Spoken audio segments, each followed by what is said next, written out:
Okay, so I know that you recently, because I was involved with them, you recently directed two plays, one called In the Blood and another one titled How I Learned to Drive.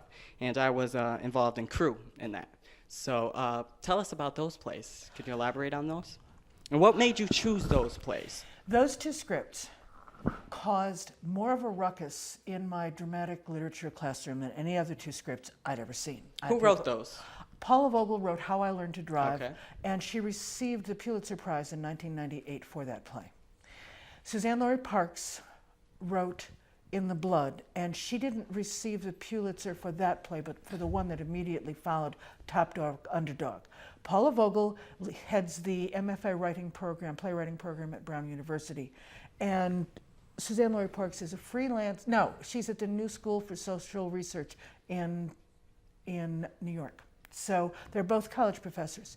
Both women are really interested in taking hot button, taboo issues. But it's necessary. It's necessary to take those issues and putting them on the stage Exactly. so that we can really look at them and then turn them over and look at them again and look at them from a different perspective and a different perspective and a different perspective and a different perspective so that you keep turning them over and over again. The response a year ago was so huge, I decided if I could manage it, I would do the two of them together and see if I could kickstart some real hot response at the college. Not screaming at each other, but thoughtful response and real dialogue. Now, has anyone here read How I Learned to Drive or In the Blood? You seen? Yeah. Okay. They both came to the show. Thank you. So, which one did you see? In the Blood. Okay. What'd you think about it? I liked it. It was a good play. They did a real good job with it. And you saw, which one did you see? So How I Learned to Drive and In the Blood. Okay.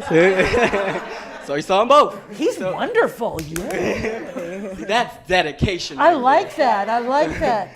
So what'd you think about them? I enjoy both of them. It was pretty good. Yeah.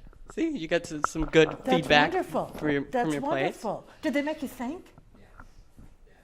Okay, so speaking of thinking, let's get into some of those stereotypes that are involved in those plays. Let's start off with In the Blood, because Okay. that's my personal favorite. That's your personal favorite. Let me put the two of them together in a nutshell, and then we'll spread it apart. Just give Okay. me a little second. Okay. Both of them take typical views and skewer those typical stereotypes. That's about all I can say that the playwrights really do the same. But they give you what you want to see. So In the Blood, we have stereotype, welfare mother, who lives on the street, homeless welfare mother, lives on the street with 5 children. How many daddies? 5. 5. Okay? So we have, and I'll bet in your heads, you've decided. Okay, what let's she ask looks someone. like. Stand up. What is your initial reaction when I say 5 different kids by 5 different fathers? That's a nasty woman. She needs to keep her legs closed. Okay? And that's the typical reaction. That's pretty much, how old That's is the she? typical reaction. How old is she? 21.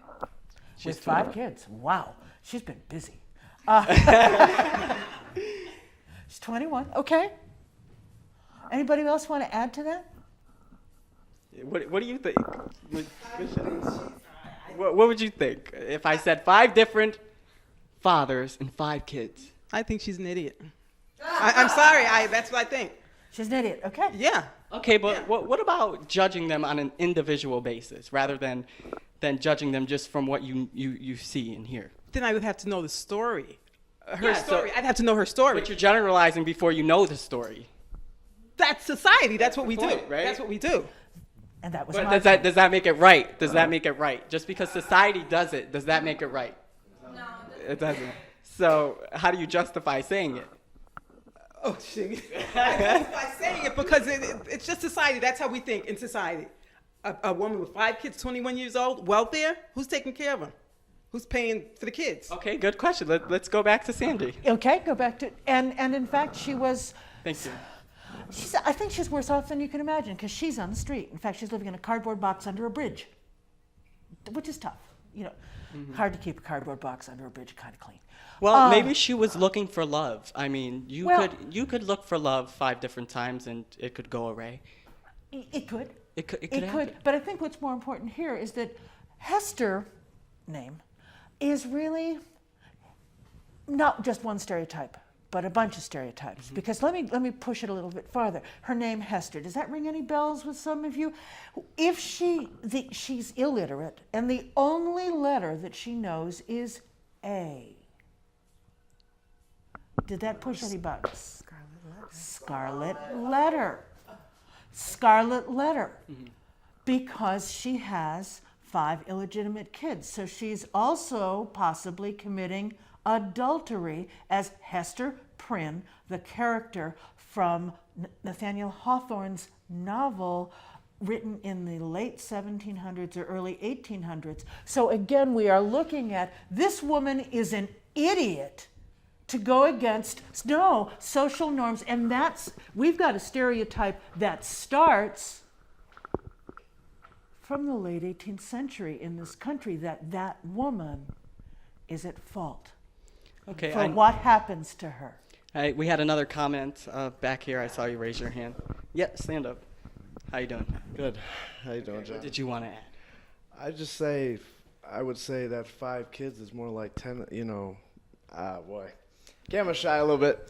I just think it's more of a security type of thing. Whether you're hated or wanted, or no matter how the outcome is, it's definitely attention.